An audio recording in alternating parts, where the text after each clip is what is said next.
The First Lady here in San Diego will bring you to her dinner with local service members and their families. New San Diego police records show a history of racial profiling and excessive force. I often have to worry about my children being out on the streets and potentially being stopped by law enforcement. The change activists want to see within local police departments. And wildfire protection is being ripped away from those most at risk. Why fire insurance could now cost them thousands. And it's never too late in life to discover a new colorful career. Meet Oceanside's newest 71-year-old hippie. What do you do when you're the lone lady among 70 campers at the Padres spring training facility, along with 12 former Padres as coaches? You show the boys how to play baseball. CBS 8 News Live at 6 starts now.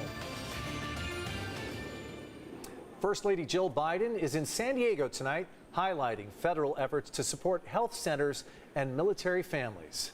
Good evening and thank you for joining us. I'm Carlo Cicchetto. I'm Marcella Lee. Right now, Dr. Biden is having dinner with crew members of the USS Gabrielle Giffords at Naval Base Point Loma.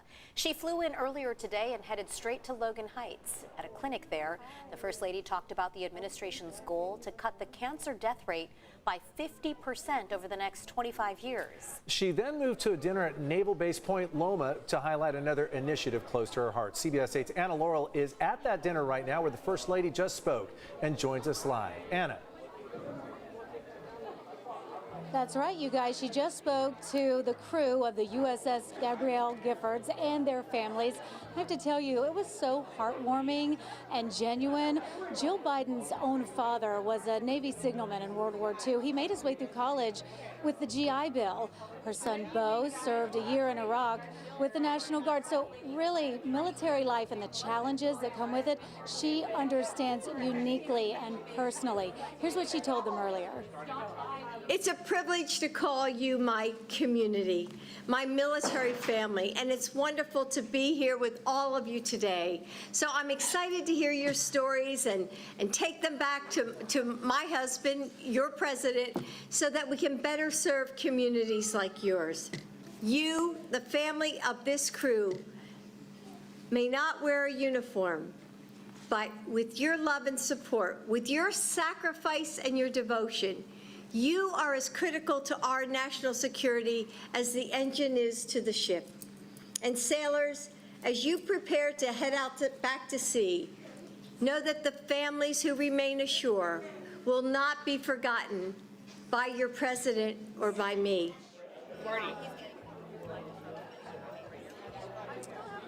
Now, after she spoke, she took pictures with so many children who were here with their parents. She's a nana herself, so you really could tell that she loved being around the kids. The Gabrielle Giffords is a combat ship based here in San Diego. She's a sponsor of that ship. She christened it back in 2015. The Armed Forces YMCA sponsored this dinner, and it's part of Dr. Biden's Joining Forces initiative. It supports military and veteran families, those caregivers and survivors. And again, she is someone who uniquely understands their position. And back here before she just left moments ago, she actually stopped and spoke to us. She shook our hand. These people were just standing, a bunch of reporters, a bunch of family members, a bunch of staff. She is so heartwarming, so warm, so genuine. And she said, look, I really do care about these military families. And you could tell that she's being honest from the heart. Live out here at Naval Base Point Loma, I'm Anna Laurel for CBS 8. Guys. It's such a great honor. Anna, how was she received? How did those families receive her, hear her? Did it feel to them, to you, that they felt it was genuine? I do think that for sure, because as soon as it was over, the children honestly rushed up front to see her, and I mean, she was hugging them and they were hugging her. It felt like they knew each other. And she did say, because she christened this ship back in 2015, she's done other events with this ship, so she most likely has met some of these crew members, and it really felt like that. It felt familiar. It just felt like that, you guys. It felt kind of like a homecoming between them.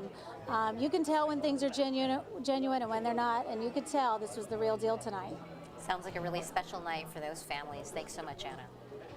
We are hearing more from condo owners whose property coverage has been canceled by Farmers Insurance due to wildfire risks. More than 300 homeowners in Rancho Bernardo now are looking at thousands of dollars in special assessments just to get fire insurance. CBS 8's David Gottfredson is working for you. Tonight he has the story of one elderly resident in the Murata condo complex. My wife and I have been here for more than a decade. This resident of the Murata condo complex in Rancho Bernardo did not want his name or face on television because he's afraid of retaliation from Farmers Insurance. The company recently canceled its property insurance policy covering the entire condo complex, 338 homes.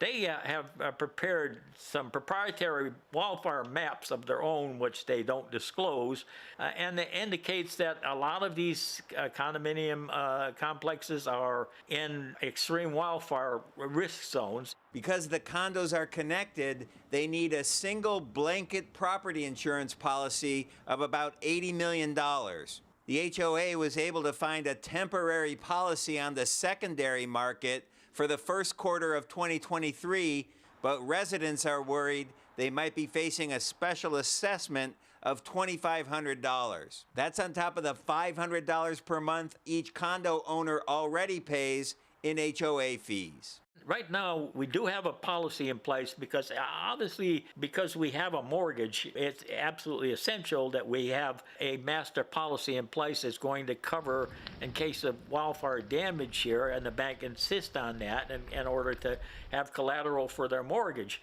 Condominium owners started contacting CBS 8 last month about Farmers Insurance canceling policies, including 320 condos in Tierra Santa, 240 condos in Rancho Penasquitos, and perhaps hundreds more across the state, causing an increase in insurance costs and therefore an increase in the cost of housing.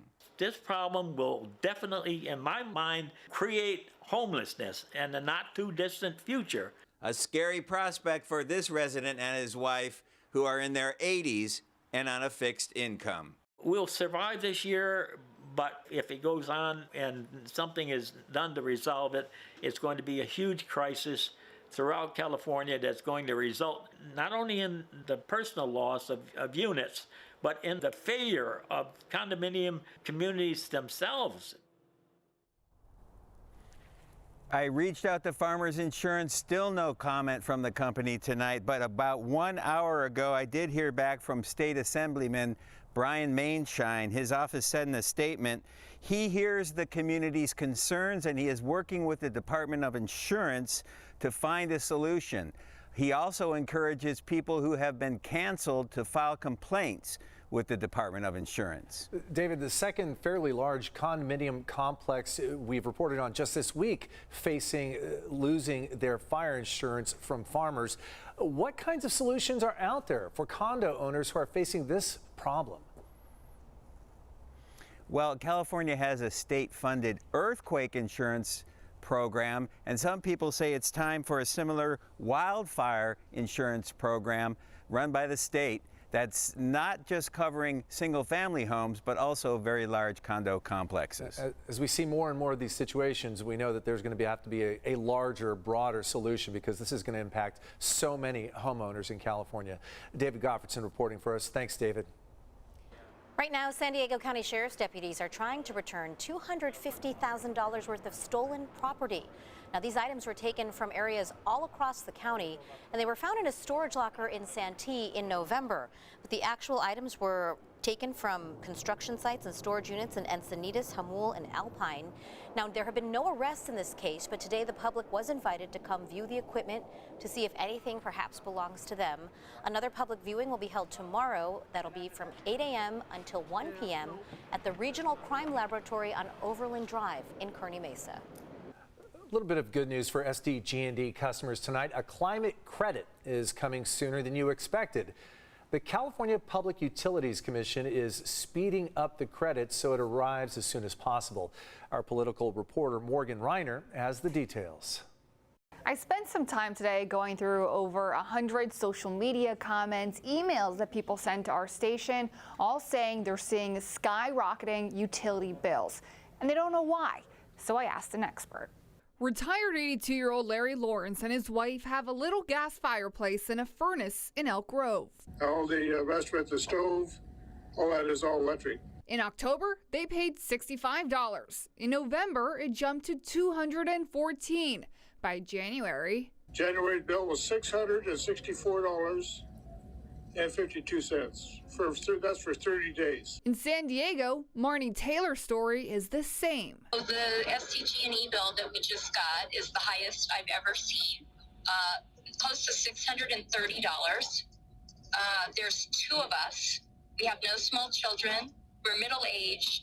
We are very conscious about the heat. Compared to this time last year, I think the highest that it was a year ago, at one point it was around 280, maybe close to 300. And they don't know why. Well, it's not just California. Costs for residential and commercial users across the nation is much higher. Ed Hurst is an energy fellow at the University of Houston. The wholesale price has gone up simply because there's been increased demand brought on by cold in December, and of course the increased draw for LNG, liquefied natural gas, that we exported to Europe. And on top of that, not enough supply points to get natural gas to California to keep the price down. To help, the California Public Utilities Commission voted to send consumers their climate credit early. What's that? Each year in California, a limited number of permits are sold to gas companies that allow them to emit pollution, which does result in higher utility bills for consumers. California gives some of the money it makes from those permits back to consumers. Yeah, that'd be nice. Anything would be a help, yeah. Customers will get an average of $50 back for gas. The news from the CPUC means that people will be getting their credit early. It does not mean when April comes around that people will be getting an additional credit. Thanks, Morgan. Still ahead, words of warning on heart health as we go red for women.